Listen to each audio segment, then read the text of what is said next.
E aí galera, tudo bem com vocês? Júnia aqui para falar com vocês sobre um tema que eu cresci aprendendo, assim, era constante na minha criação, pelos meus pais, pela minha igreja, que é temor do Senhor. Meus pais sempre me ensinaram muito a ter temor de Deus, que o temor do Senhor é o princípio da sabedoria, que a gente precisa realmente ter muita reverência por quem Deus é, entender que Ele é o Criador dos céus e da terra e de tudo que neles há.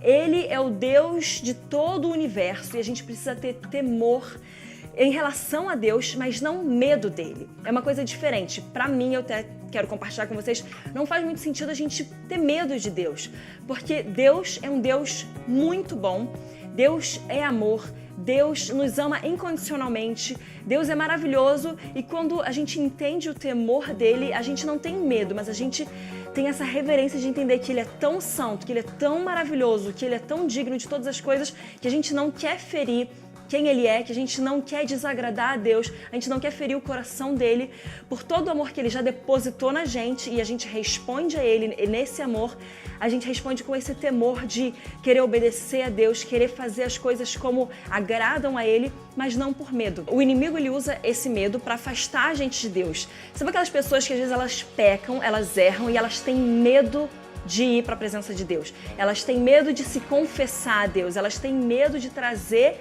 aquilo que está na escuridão, aquele pecado, aquele erro, trazer à luz. E quando a gente traz à luz, Deus ele vê aquilo e ele quer curar a gente. Enquanto aquilo está debaixo de trevas, ele não tem o poder de ir lá e fazer alguma coisa porque ele nos deu o livre-arbítrio da gente trazer para ele, confessar e permitir com que a luz dele venha, nos cure, nos restaure e limpe também a gente do pecado. E o primeiro ponto, então, que a gente precisa entender e desenvolver em relação a isso é que a gente precisa de uma revelação constante do perfeito amor de Deus na nossa vida. Porque lá em 1 João 4,18 tá que o perfeito amor lança fora todo medo. Não há medo no amor de Deus. Então, quando a gente tem a revelação do perfeito amor de Deus, a gente não tem medo. Quando a gente se posiciona para receber o perfeito amor do Senhor, ele traz pra gente o temor dele e ele lança fora todo resquício, todo indício de medo.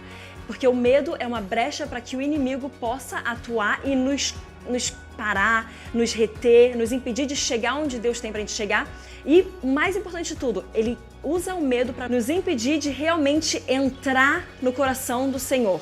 O medo nos impede de chegar nessa revelação do amor de Deus. Então a gente precisa se posicionar debaixo dessa revelação do perfeito amor de Deus para que o medo todo vá embora e o inimigo então não possa ter onde pegar, não ter nenhum velcro para colar naquilo que vai impedir a gente de chegar mais perto de Deus. E geralmente a maior dificuldade que a gente tem de receber o amor de Deus é por causa dos nossos pais. Então a gente precisa permitir com que Deus venha, cure as nossas feridas paternas e maternas para que a gente possa identificar o nosso Deus como um pai perfeito, mesmo que a gente não tenha tido um pai perfeito aqui, como uma mãe perfeita, mesmo que a gente não tenha tido uma mãe perfeita em terra.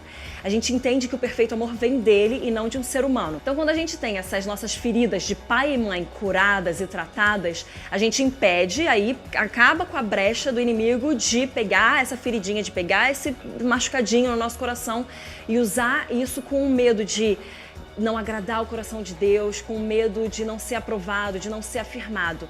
Se você se lembra, quando Jesus começou o ministério público dele, ele não tinha feito nada e Deus Pai olhou para ele e já falou: esse é o meu filho que eu amo esse filho e ele já me traz prazer. Então a gente precisa se posicionar nessa revelação de que antes da gente fazer qualquer coisa, antes da gente ser qualquer coisa, ele ama a gente é filho, a gente é filha e ele ama a gente incondicionalmente, a gente errando ou não.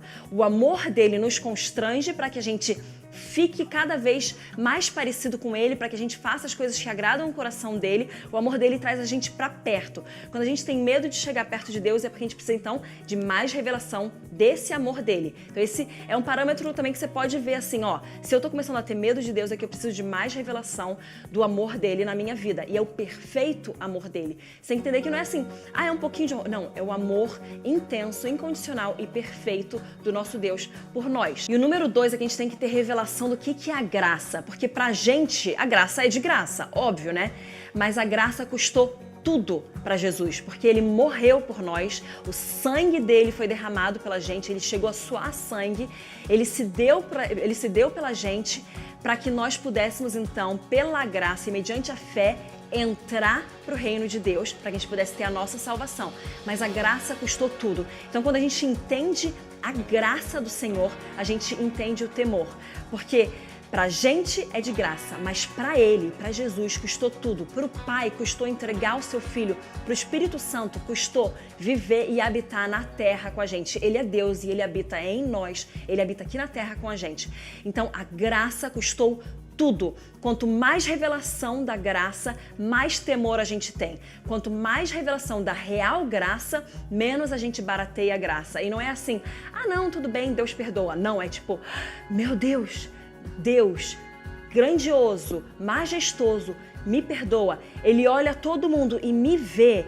Isso é graça. Isso traz um temor da gente entender e ter reverência de que Ele, tão grande, nos olha como seres tão pequenos e nos acha valiosos, nos acha... Ele olhou e falou, a alegria que estava proposta fez com que Jesus aguentasse e suportasse a cruz. E a alegria que estava proposta a Ele era eu e você dizendo sim para Ele. E o terceiro ponto é a obediência à palavra e à voz de Deus. Agora, não tem como a gente obedecer à palavra de Deus se a gente não lê a palavra de Deus, se a gente não conhece a palavra de Deus. Então você tem que ler a Bíblia para você poder obedecer aos mandamentos, para você poder obedecer aquilo que Ele fala na palavra dEle. E quando a gente, então, obedece, aumenta ainda mais o nosso temor, porque a gente conhece ainda mais a Deus. As pessoas perguntam muito pra mim, Júnia, como que eu ouço a voz de Deus? Obedecendo. Você ouviu? Você achou que você ouviu a voz de Deus? Você obedece. E pra você saber, será que a voz de Deus, ela tá de acordo com a palavra, aquilo que você ouviu, aquilo que você sentiu?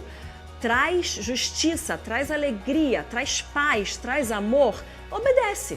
E aí você vai vendo, quanto mais você obedece, mais você ouve a voz de Deus. Então o temor do Senhor, ele faz com que a gente obedeça, e a obediência à voz dele faz com que a gente viva cada vez mais no temor dele. E viver no temor de Deus significa viver o melhor que ele tem pra gente e fazer o melhor que a gente pode fazer aqui na Terra, enquanto a gente está caminhando aqui. Poder fazer obras mais incríveis ainda do que a gente lê na Bíblia, porque nós somos agora filhos espalhados por toda essa terra, atuando no reino de Deus e trazendo a realidade dos céus à terra.